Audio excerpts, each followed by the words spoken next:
Hola, bienvenido a Lengua, conversaciones con Jorge Velázquez.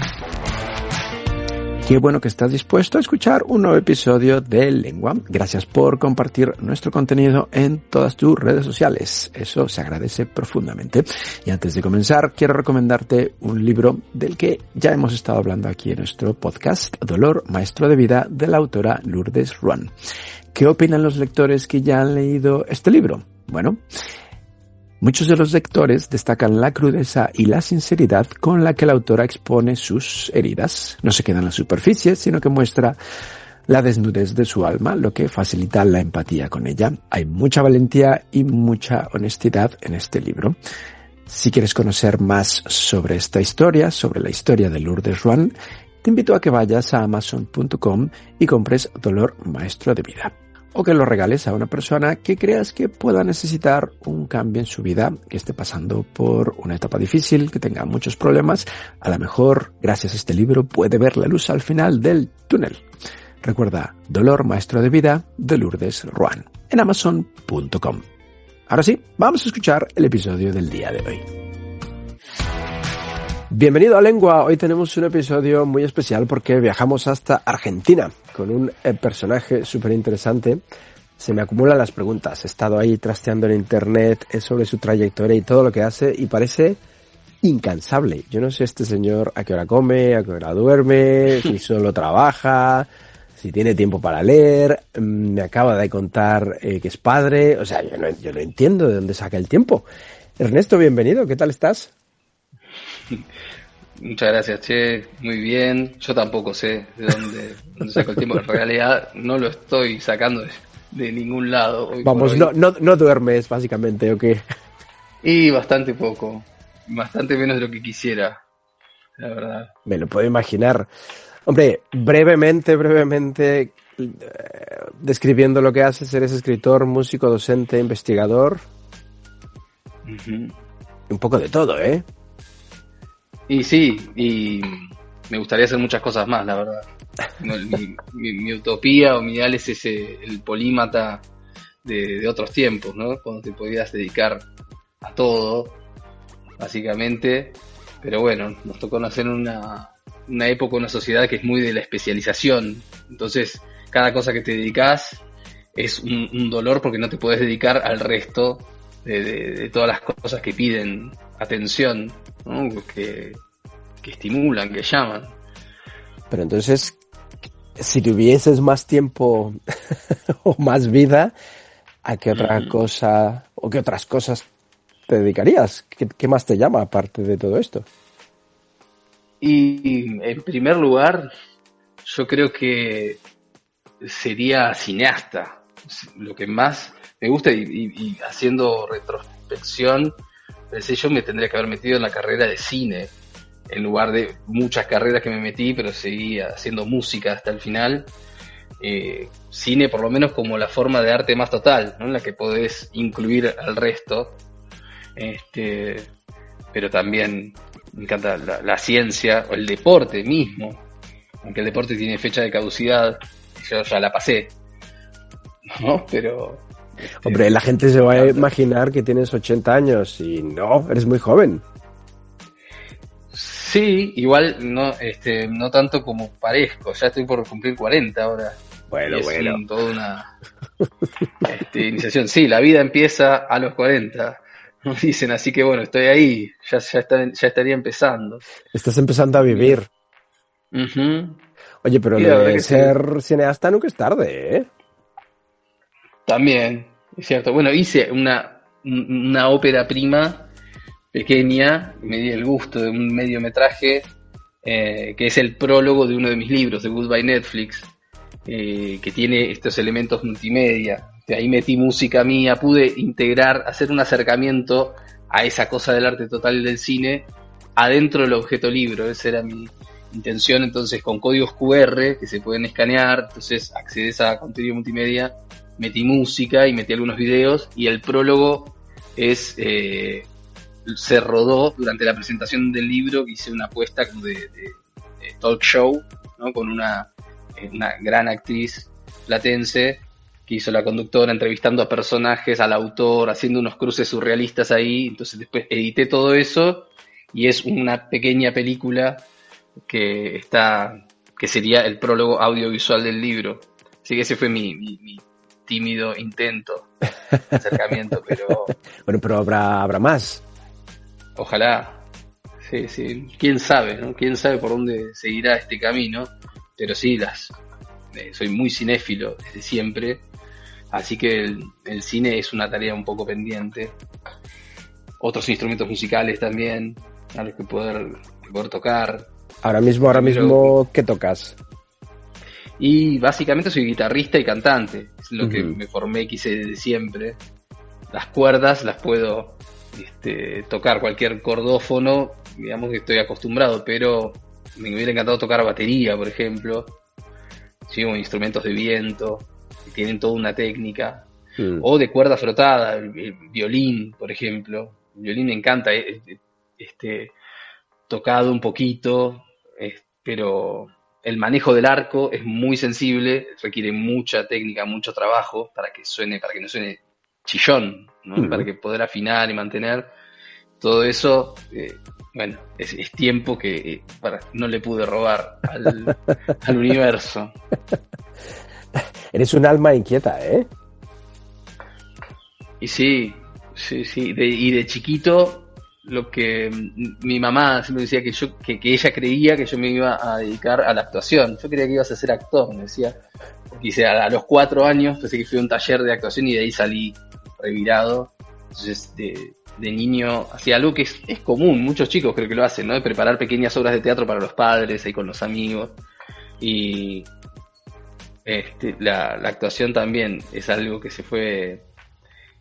fue quedando medio para dentro de casa. Igual actué en una película, me di ese gusto, en una película de producción independiente acá de La Plata, y hice esa experiencia y actué poco en teatro también, teatro under, en La Plata, improvisación, pero no hice esa carrera, ¿no? Meterse a fondo, que también me parece fascinante. Se fue diluyendo, digamos, ¿no? Y claro, fue quedando este misterio de la vida, del tiempo, ¿no? De pronto el tiempo va pasando, vos sabrás también, es la experiencia que nos toca a todos. Los años van pasando, se van acumulando y decís, wow, ya no tengo 20, ¿no? Yo ya no tengo 30.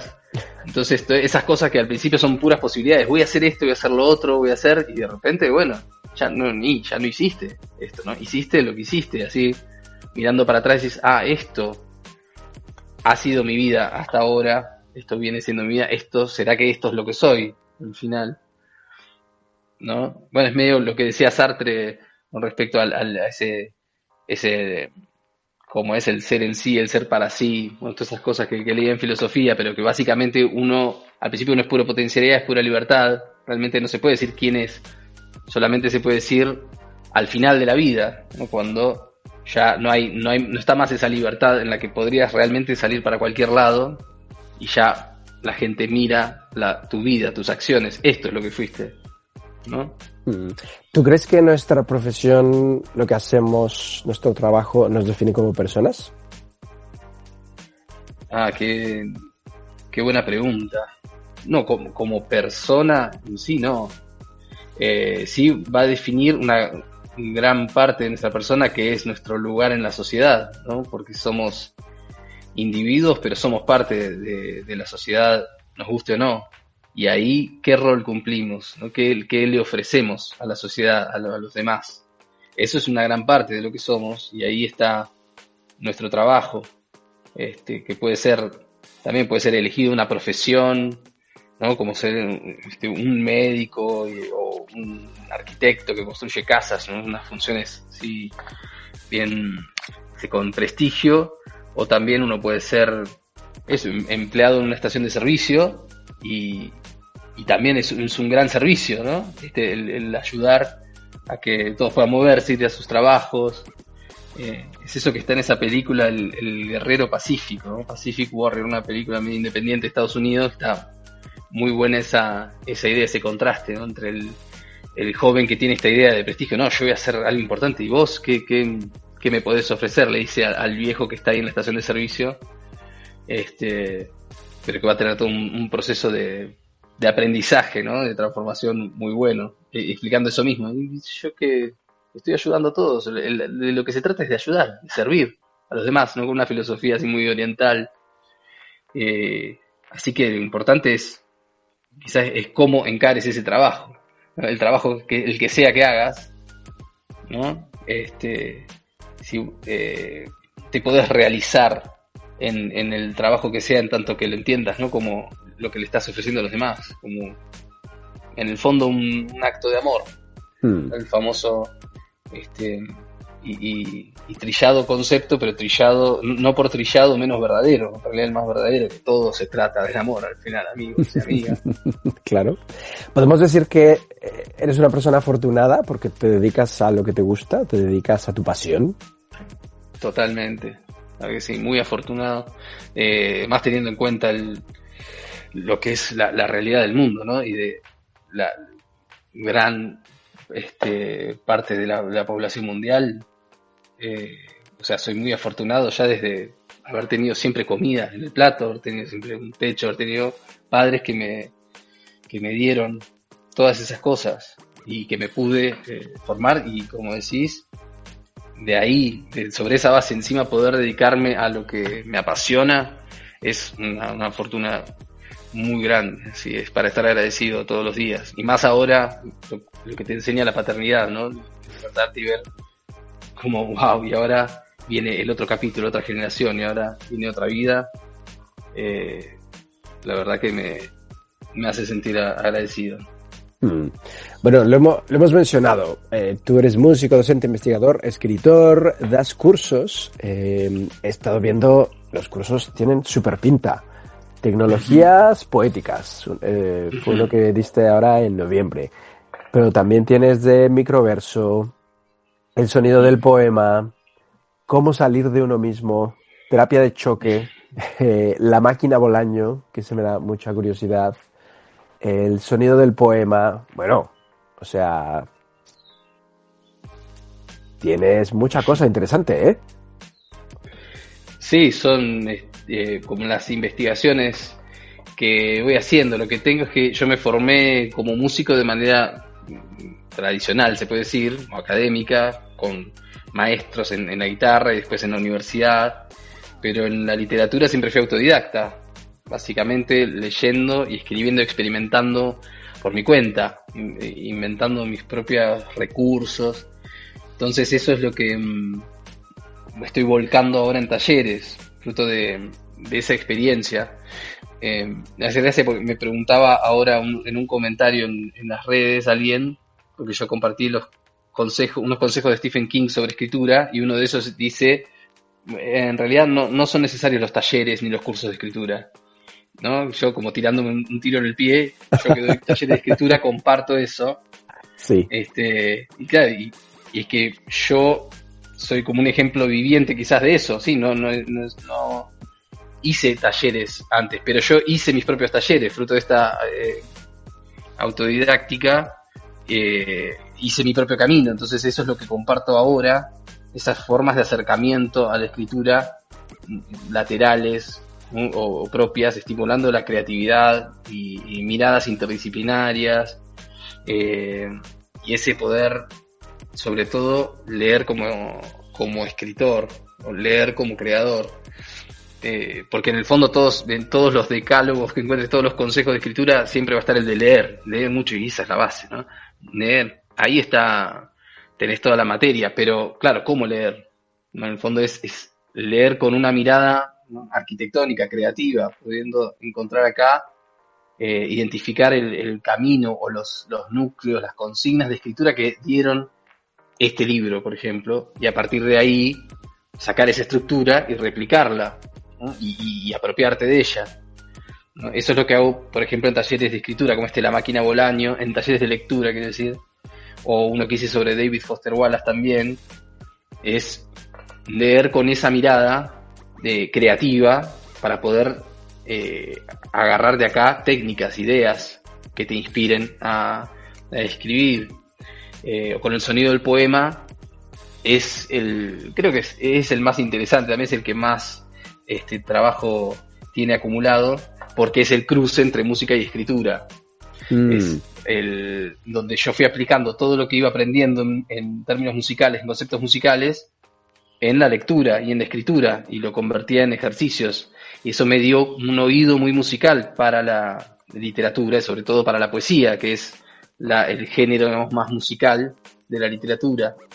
Entonces, comparto esa experiencia, ¿no? Enseño un poco a escuchar con oído musical la escritura, la poesía, y a partir de ahí escribirla, a partir de ahí entender el metro, la rima, la estructura de las estrofas, y después el ritmo interno, la rima interna, las aliteraciones, las técnicas de encabalgamiento, todos esos recursos que existen, de entenderlos como lo que son, recursos sonoros, con los que compones una forma musical que realza el sentido del poema.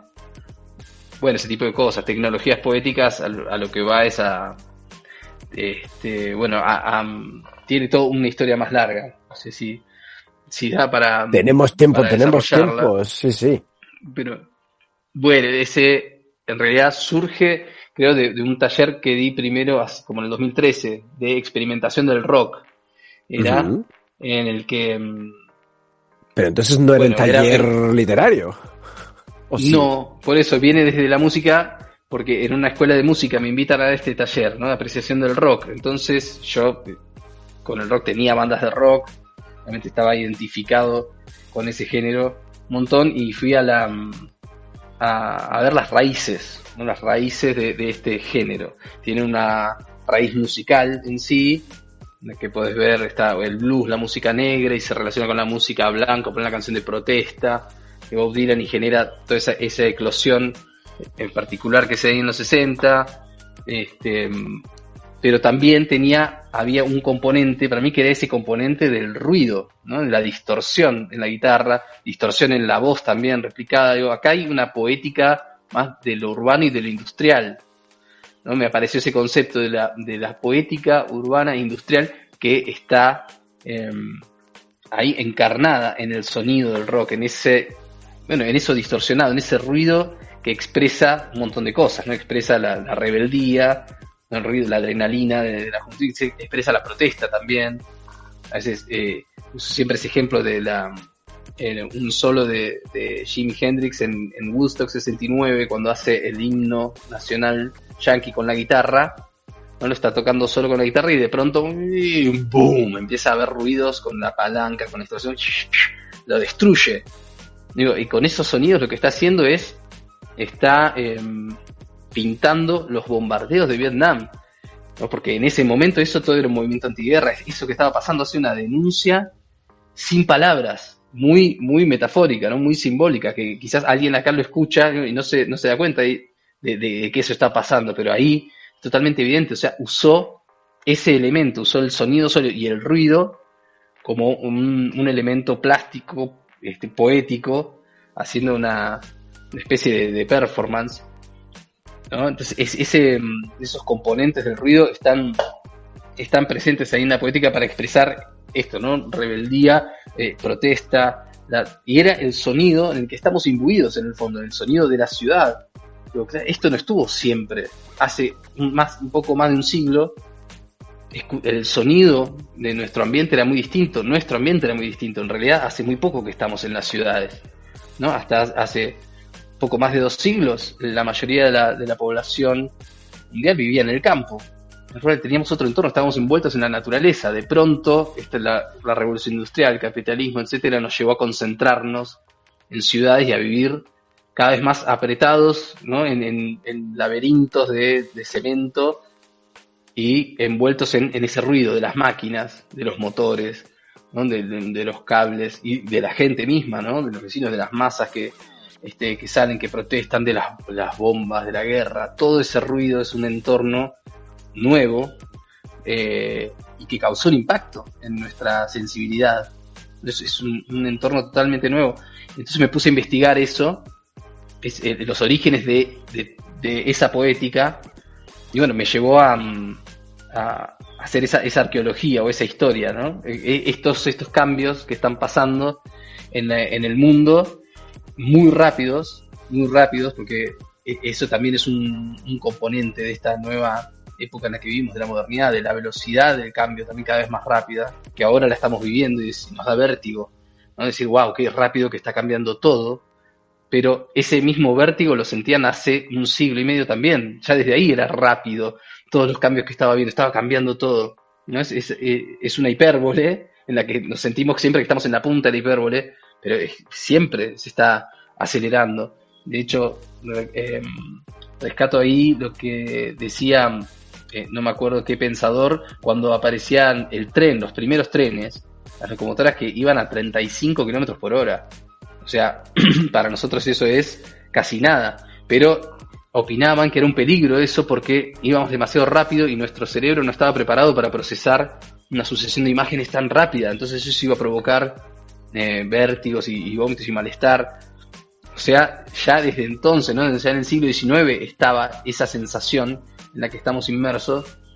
Y bueno, y eso va a dar lugar, por un lado, a principios del siglo XX, a las revoluciones sociales. Esto es decir, hay que cambiar todo, hay que hacerlo de nuevo. Y también a las vanguardias artísticas. O sea, a la explosión de lo que es el arte moderno. Es decir, hay que hacer todo de nuevo y hay que hacerlo auténtico, ¿no? El oponerse a la tradición, por ver que, claro, todo lo que se había vivido hasta entonces ya estaba en el aire, se estaba haciendo realmente el mundo de nuevo, ¿no? Con estas revoluciones industriales y urbanas. Entonces el arte también hay que hacerlo de nuevo, y ahí aparecen movimientos como el futurismo, y dentro del futurismo está Luigi Russolo, que es el manifiesto de los ruidos.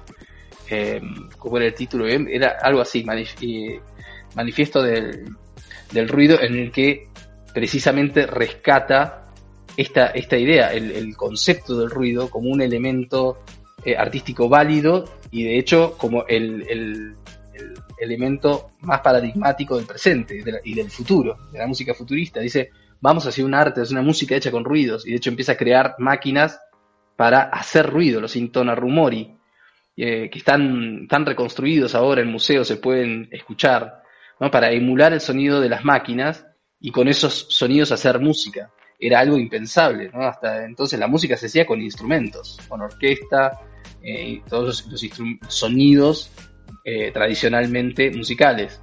Ahí entra el ruido, ahí está el germen, por ejemplo, de ese sonido del rock que va a llegar en los 60, pero que es el sonido de la música electrónica, después en los 80, o del glitch, ese ruido que está presente en todas las músicas, lo podemos encontrar, y que ya ya no nos hace tanto ruido. Eso es lo interesante, nos hemos ¿no? Nos vamos acostumbrando.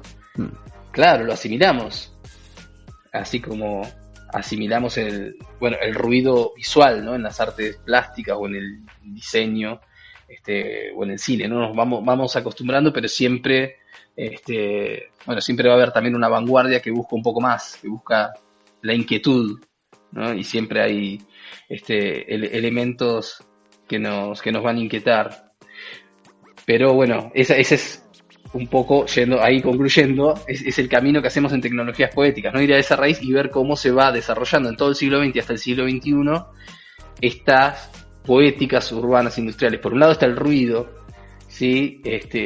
Y que es donde hacemos más foco, porque se trata siempre de ver la música y las letras, ¿no? Ver, porque lo que vamos a hacer ahí en la parte práctica es poesía sonora, un género medio híbrido en el que se unen la poesía y la música, gracias a estos nuevos medios tecnológicos que van a aparecer, poder grabar la voz y poder editarla, manipularla, deformarla.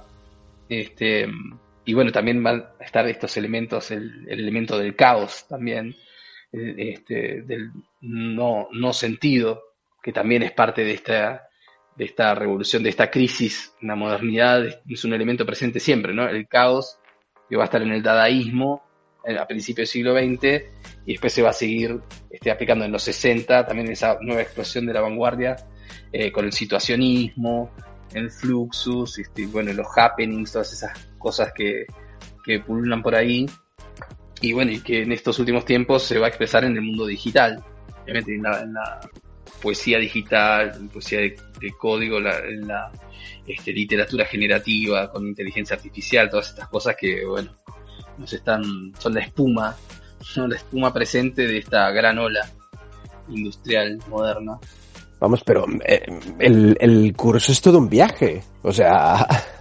Sí, es un poco vertiginoso en sí, porque encima me gusta meter mucha información, voy así sin parar, medio con el modelo de los teóricos de facultad, ¿no? Que más me gustaban, que era cuando no te paran de abrir la cabeza y salís con la cabeza así inflada.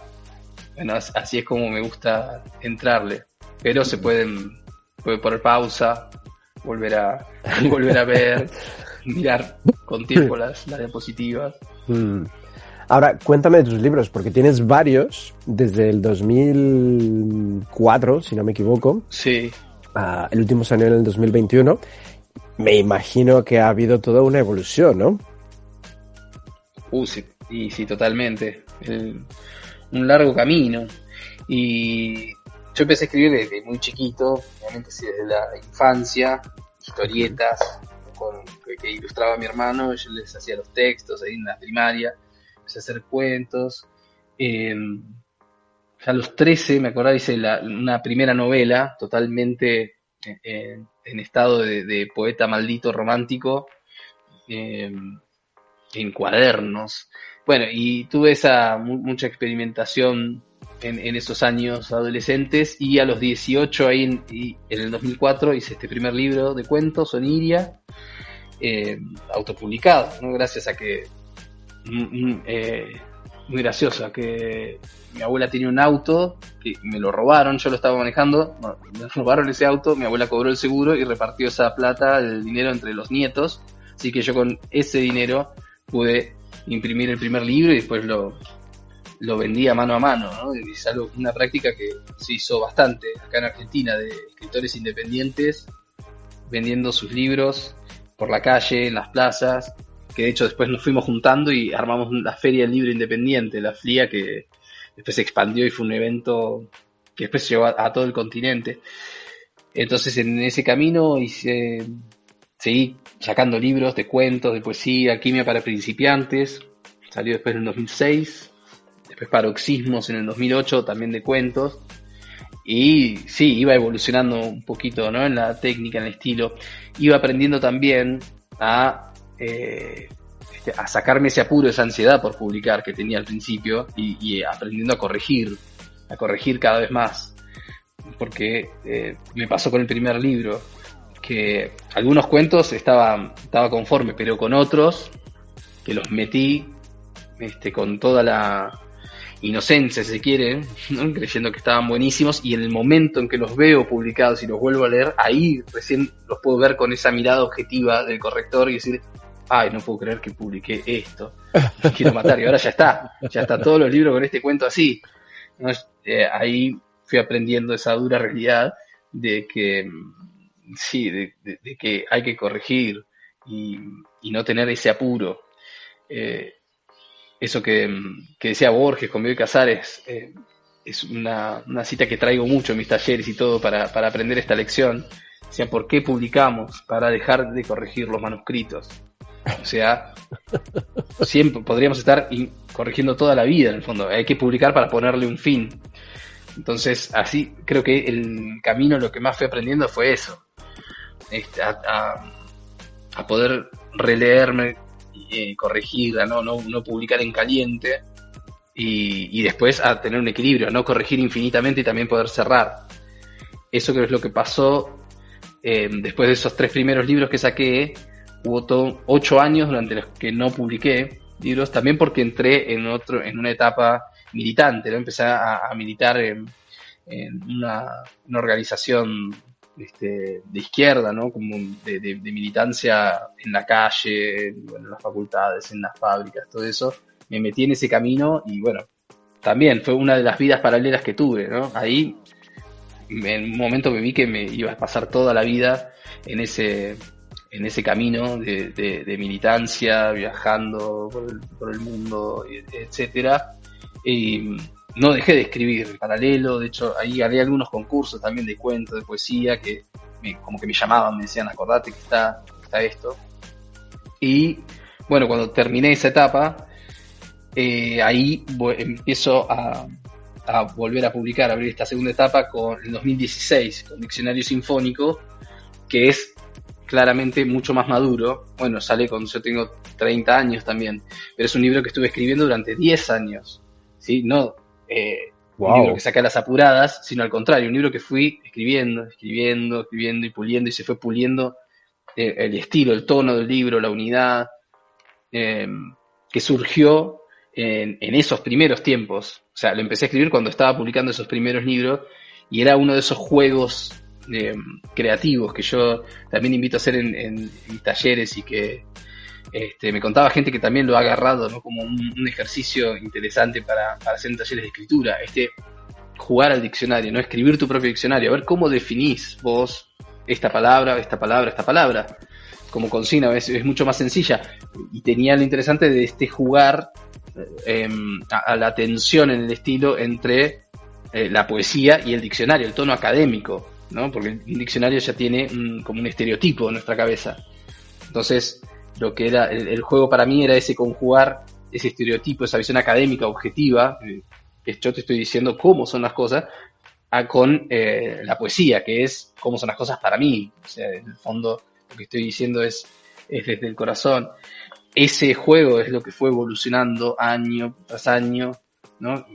Definición tras definición, hasta que llegó un punto en el que estaba tan maduro que ya las definiciones me salían solas. Era, dame una palabra, y sale. Y ya salía con calidad diccionario, digamos, ¿no? Entonces ahí vino una voz para decirme, bueno, esto ya está. Si no, te vas a pasar escribiendo el diccionario toda tu vida, ¿no? Acá, dale un cierre, tenemos palabras para todas las letras, listo, lo cerramos y lo publicamos. Entonces entré en esa etapa de libros más meditados. Estás escuchando Lengua. Conversaciones con Jorge Velázquez.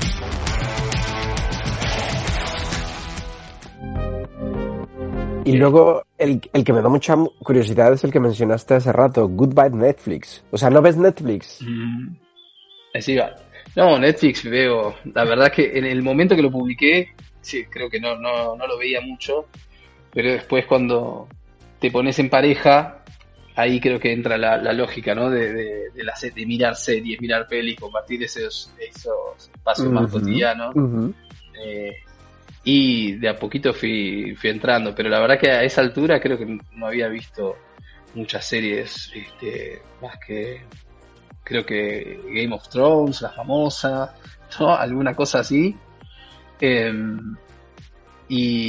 más que nada, sí, no era tanto. Tiene su elemento, digamos, de parodia, obviamente, y de crítica soft a, bueno, Netflix. Podemos leer libros también, pero en el fondo era una clave más positiva, en torno a poder reivindicar, sí, el lugar del libro y la literatura en esta época, así de pantallas, viendo que también adentro del libro podemos tener todos esos elementos, como te decía, esos elementos multimedia.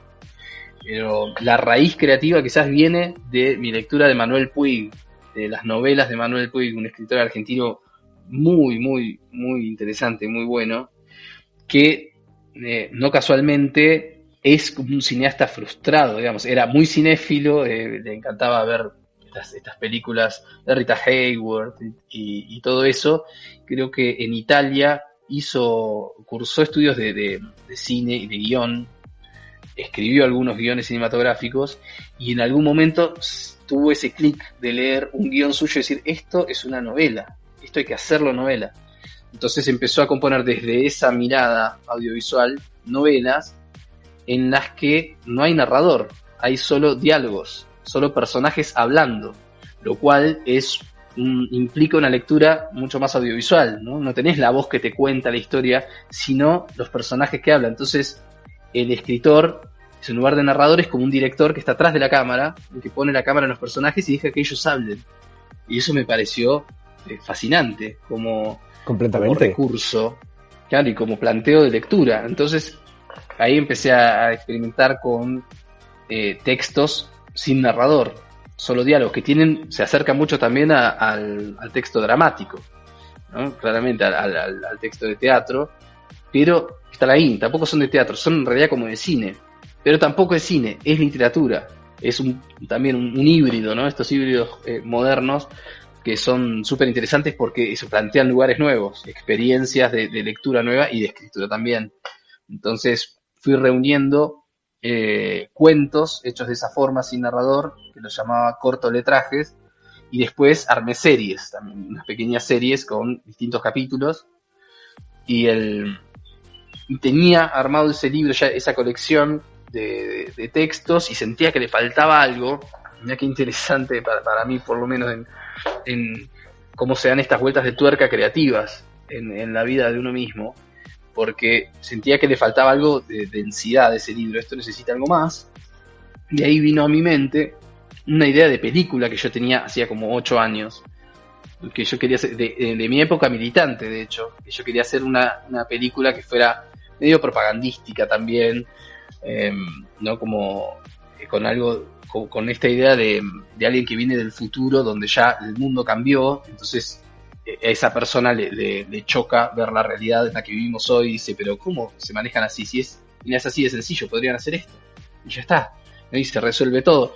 Y poder así resolver todas estas contradicciones en las que parece que es imposible, ¿no? Que hacer otra cosa, y en realidad es muy sencillo hacer una sociedad más justa, ¿no? En la que no se desperdicien recursos, ni haya injusticias, etcétera, ni se produzcan armas, cosas tan trogloditas como tenemos al día de hoy, ¿no? Que se producen pero muchísimas armas, se gasta recursos que se podrían usar para resolver la vida de la gente en matar. Bueno, ese tipo de cosas que son en realidad muy fáciles de resolver, solamente claro, no, son muy simples de resolver, pero no fáciles, porque claro, hay que desmontar una estructura que está arraigada.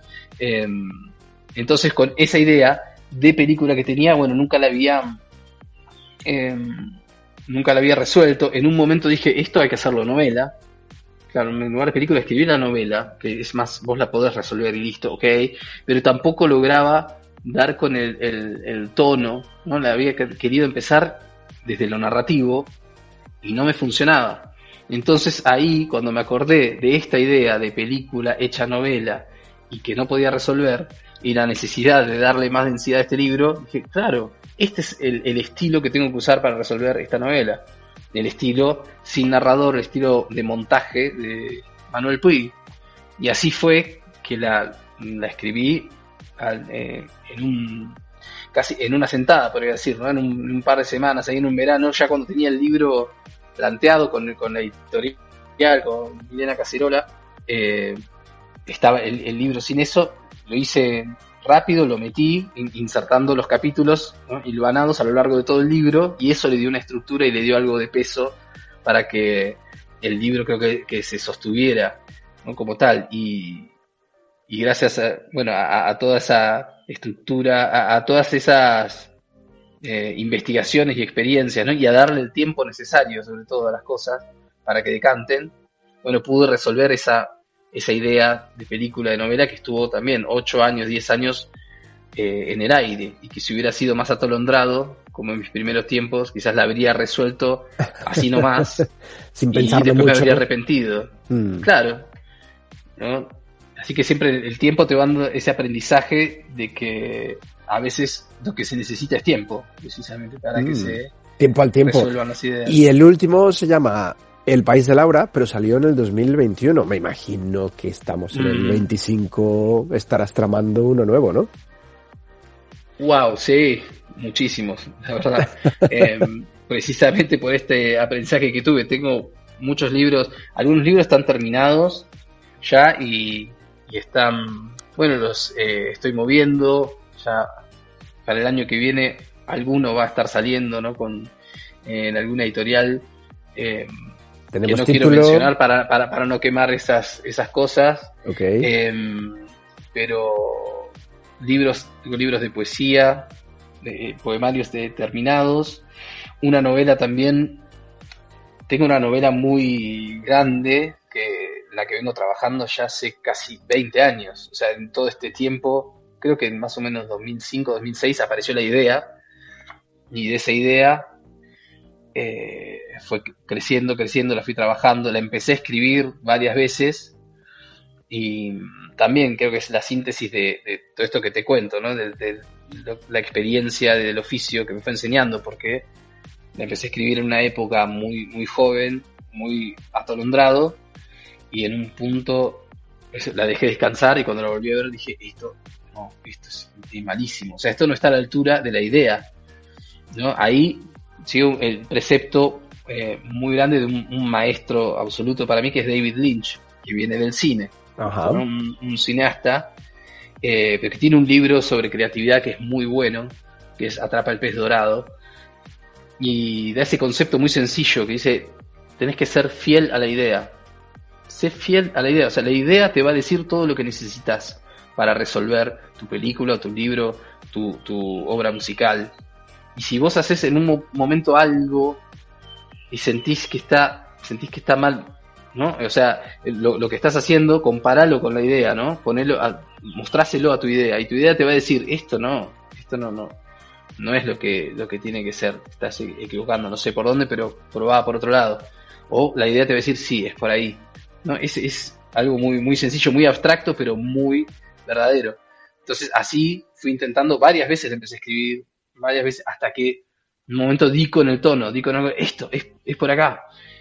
Y escribí un buen trecho, pasó un tiempo, dije, sí, es por acá, pero también le falta algo, ok, y así la fui puliendo, y creciendo, porque en realidad es una tetralogía, son 4 partes, y cada una de esas partes tiene las dimensiones de una novela no breve, digamos. Entonces, tiene ese desafío también, es de la extensión, que hay que ver cómo lo resuelvo a nivel editorial, ¿no? Y que no está terminada. Tengo las 3 primeras partes o 3 primeras novelas de esta trilogía escritas. La 4ª obviamente está en la cabeza, pero la tengo que escribir, y eso requiere muchísimo tiempo que hoy no tengo.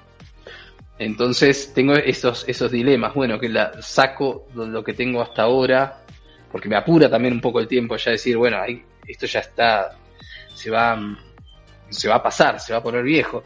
La saco, pero sin tener escrito lo último. Pero ¿cómo? Porque es la primera parte solita, que es editorialmente más cómodo, pero que me van a faltar elementos. Hay que ver si se sostiene sola sin lo que viene después. Claro, pero te falta el cierre, ¿no?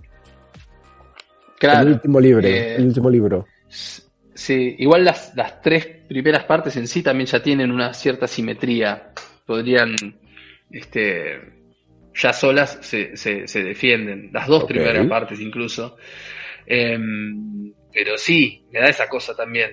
Sí, no tuve nunca esa experiencia de ponerme a escribir a continuación de algo que ya haya sido publicado, ¿no? Y ya haya tenido ese encuentro con la lectura, la crítica y todo eso, que supongo es parte del oficio también. Claro, y bueno, pues entonces invito a la gente que nos escucha que esté pendiente de estos lanzamientos en tu página web, que es tu nombre, es muy sencillo, ernestoalaimo.com, y he visto que eres súper activo en Instagram, que es también tu nombre, Ernesto-Alaimo, ¿cierto? Uh-huh. Sí. Bueno, es parte de mi histrionismo, podríamos decir, o esa vocación, esa vocación actoral que mi madre inteligió desde el principio. O sea, soy muy fanático, como vos ya viste, ya dijiste, muy fanático y muy militante, ¿no? De las cosas que me apasionan, y entonces todo lo que tiene que ver con arte, creatividad, a mí me llama, investigo y comparto cosas mías. Al principio empecé así, no solamente mis escritos o mi música, pero también las cosas que encuentro por ahí, que son cada vez más, ¿no? Entonces me saca un poco las ganas también, a veces, ¿no? Un poco el payaso, ¿no? Para reírnos o para mostrar cosas. También tengo que dosificar ahí, creo que me ayuda un poco mi compañera en en poder ser apto para todo público, digamos, ¿no? Porque hay tantas cosas y yo por ahí la mente se me va a lugares muy de nicho, como se dice ahora, ¿no? Pero de micro nicho, y bueno, voy combinando un poco de eso. O sea, tengo esa maldición, si se quiere, en los tiempos de hoy, que es la de la versatilidad, ¿no? Como hablábamos, o sea, hoy por hoy es mucho más sencillo, útil y agradable hasta para el algoritmo dedicarte a una cosa, ¿no? Eso, tener un nicho claro y especializarte ahí, seguir en eso. Entonces son dos filosofías que se oponen: el que mucho abarca, poco aprieta, que es la que más popular es, y también el que mucho aprieta, poco abarca. Que una vuelta lo leía en una entrevista a Luis Salinas, el gran guitarrista, decía, y dije, claro, hay alguien que siente lo mismo que yo. Claro, si apretás mucho, abarcás poco también. Y abarcar poco también es apretar poco en un sentido. Entonces, tironeado por esa versatilidad, trato de hacer las dos cosas, abarcar y apretar. Abarcar y apretar. Bien, tienes unas redes muy, muy interesantes, invito a la gente a que te siga. Ahora, tengo mucha curiosidad a ver qué nos vas a recomendar. Una película, un libro, una serie y un disco. Wow, sí, bueno, ante todo, te imaginarás que me cuesta un montón por esta versatilidad, porque encima cinéfilo, melómano, y literato, habría que ver en torno a qué, ¿no? Pero pensaba en qué recomendar esto, que sea más apto para todo público y todo. En película, a mí mi favorita de los últimos años es Cloud Atlas, que es de las hermanas Wachowski. Sí. No sé si la has visto. Para mí, me pone la piel de gallina, desde el principio hasta el final. No la puedo parar de ver, por esta idea, ¿no? De las redes, de las... bueno, hay reencarnaciones ahí, ¿no? De las mismas almas que vienen con los mismos desafíos, ¿no? Y van aprendiendo a lo largo de esas reencarnaciones, se van enfrentando con esos desafíos, ¿no? Y tienen esos aprendizajes. Para mí metafóricamente es espectacular, excepcional. Ok, súper recomendación. Puede haber gente que no le guste tanto. ¿Y qué va a ser? Sí, para todos. Bueno, hay gusto para gustos, los colores. Claro, pero está espectacular. La verdad que me quedé con esa. Ok, ¿del libro que nos vas a recomendar? Del libro, mucho más difícil, la verdad, porque eso, como escritor, a mí me gustan ciertas cosas, ¿no? De la escritura, de los libros que tienen que ver con cómo se escribe, ¿no? Con el tono, con cómo se arman. Tengo esa lectura de escritor. Así que si fuera por eso, la verdad que la novela que más me voló la cabeza en los últimos años sería La broma infinita de David Foster Wallace, ¿no? Que es un librón, igual es una novela gigante, o hace menos tiempo Solenoide de Cartarescu, también un novelón muy grandote, y muy laberíntico y difícil que sabe sobrellevar, pero que te lleva a lugares maravillosos.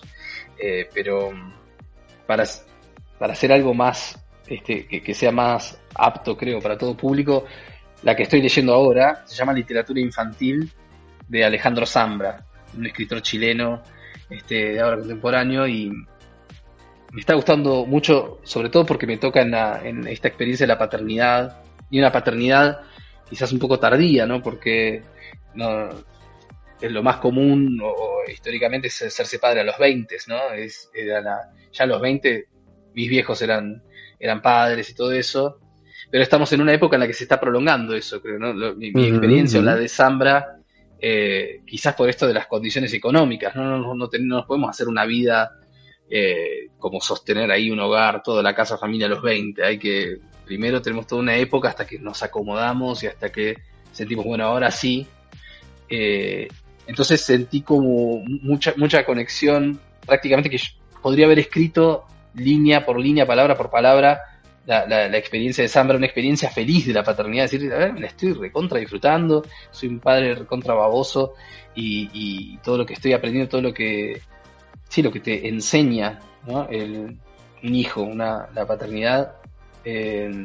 Así que también sería capaz que de nicho, ¿no? Algo recomendado para quienes ya están en esa o quienes tienen ganas, tienen deseo, pero les da miedo, qué sé yo, todas esas cosas, ¿no? No se animan porque el mundo está como está, mi vida está como está. Es un buen reflejo, un buen ánimo para dar ese salto que no tiene, Ok, no tiene perfecto, comparación. perfecta recomendación. ¿De series qué os vas a decir? Y de serie, también, como en todos los otros casos, ¿no? Porque tenemos ficción, no ficción, ficción, no ficción. Y yo pensé, hay muchas series de ficción que están buenísimas, que me encanta, que podría recomendar, pero la verdad, la que más me voló la cabeza no es una serie de ficción, sino una serie documental que se llama Los Apocalipsis del Pasado. Está producida, dirigida por Graham Hancock.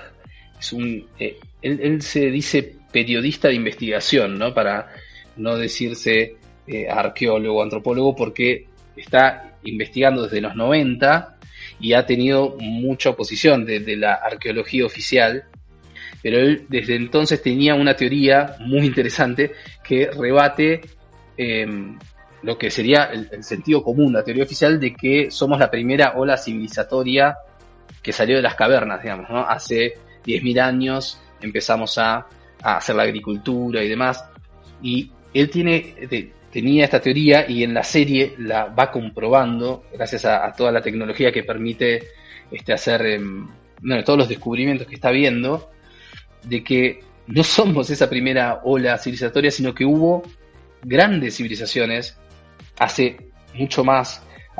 más de 10.000 años, y que fueron cortadas de cuajo hace más o menos 12.500 años por un cataclismo natural que hubo. Básicamente una lluvia de meteoritos, ¿no? Y uno muy grande que cayó en América del Norte, que causaron el fin de la era glacial, ¿no? Ahí se derritieron todos esos hielos, subió el nivel del mar, digamos, hubo un invierno muy largo en la Tierra, ¿no? Que se oscureció el sol, o sea, todo ese evento, eso que duró muchos años, bueno, liquidó, sepultó, incluso sumergió esas grandes civilizaciones que habían. Entonces, y por eso nos quedan registros palpables, ¿no? Y a partir de ahí es como que recomenzó de nuevo la historia humana. Estaban los pueblos más primitivos, los cazadores, recolectores, que todos los que sobrevivieron yéndose arriba.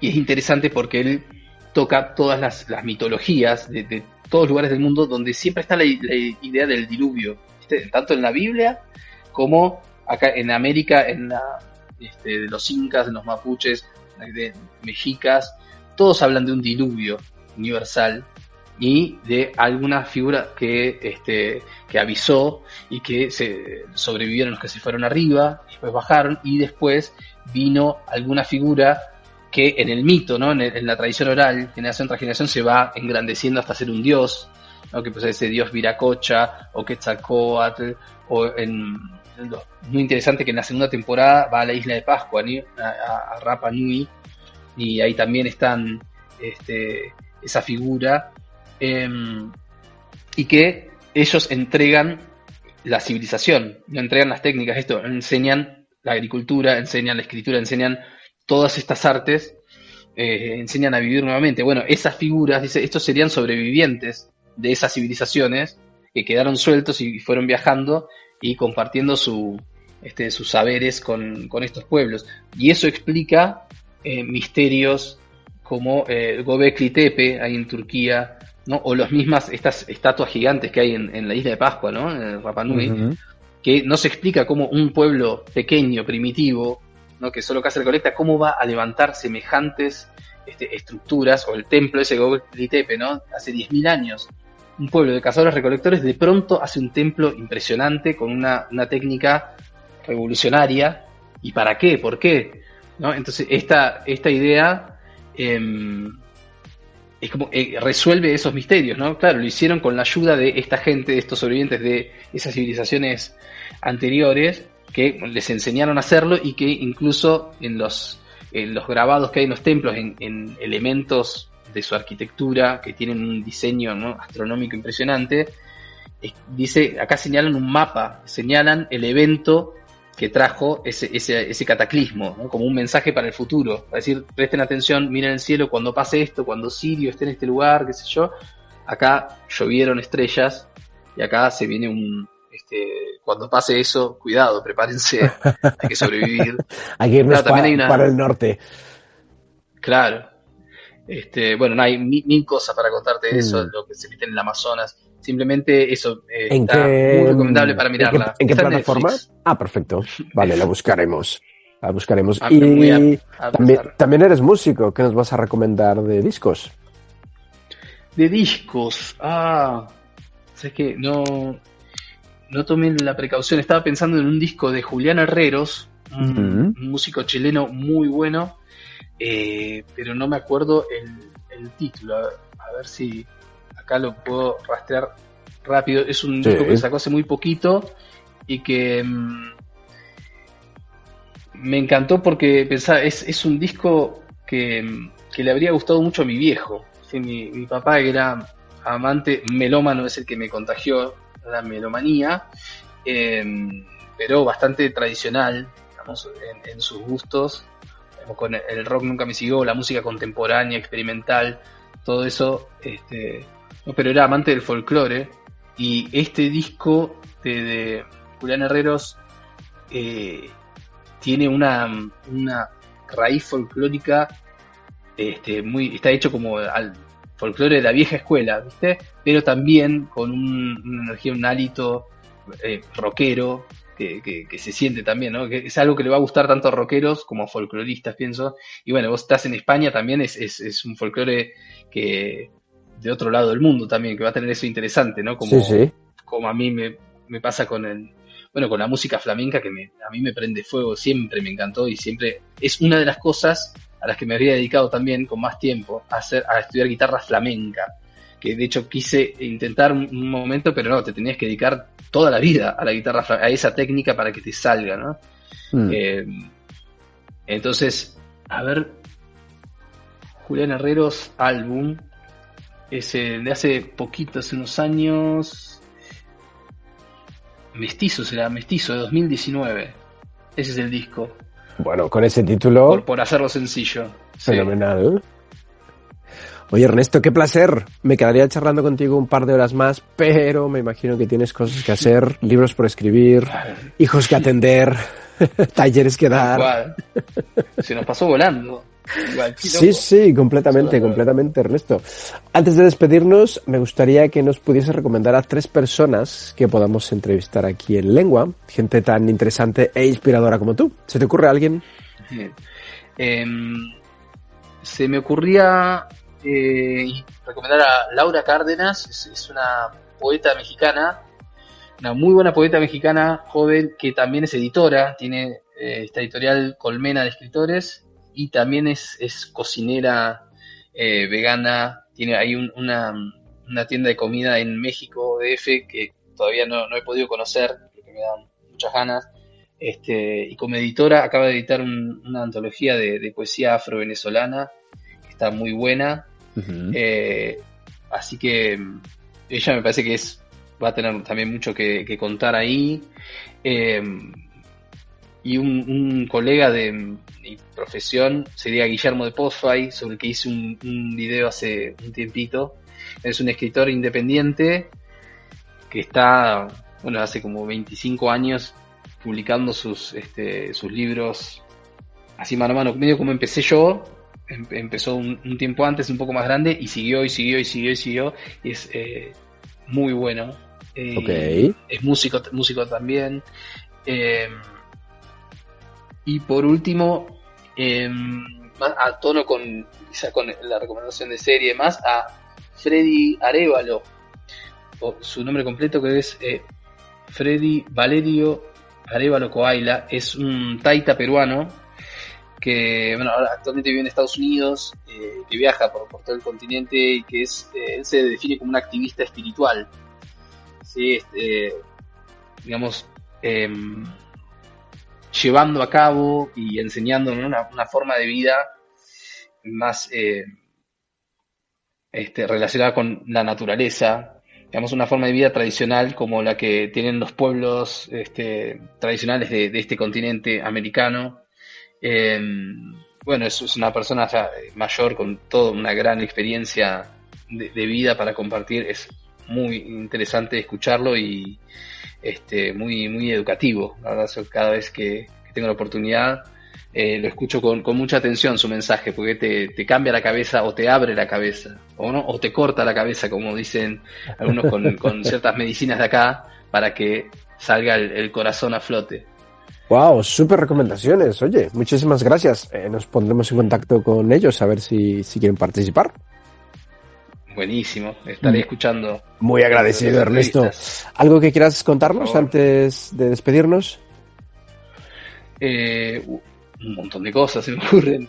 No me esperaba. Bueno, por lo pronto ahora estoy relanzando un libro, hablando de ediciones, que se llama Un profeta en Hollywood, una novela también bastante surrealista y de inspiración bastante audiovisual, obviamente, que estaba planteada para salir en 2020, fines de 2020, 2021, y de hecho con la cuarentena nos habían cerrado todos, entonces quedó medio frustrado. Hice una circulación digital muy, muy pequeña y quedó ahí quedó en proyecto, así que recién ahora estoy retomando con mis amigos de Editorial Capuchas la publicación de ese libro, así que vendría a ser una novedad editorial que, bueno, va a estar disponible también para poder distribuir afuera de Argentina también.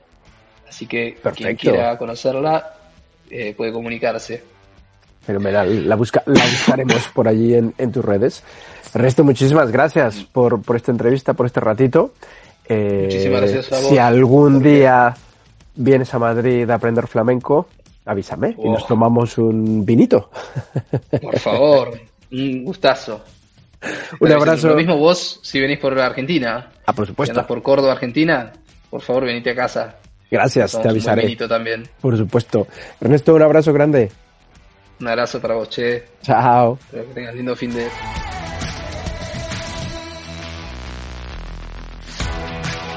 Gracias por habernos acompañado en este viaje a través de una historia inspiradora e interesante. Te esperamos la próxima semana, aquí, en Lengua.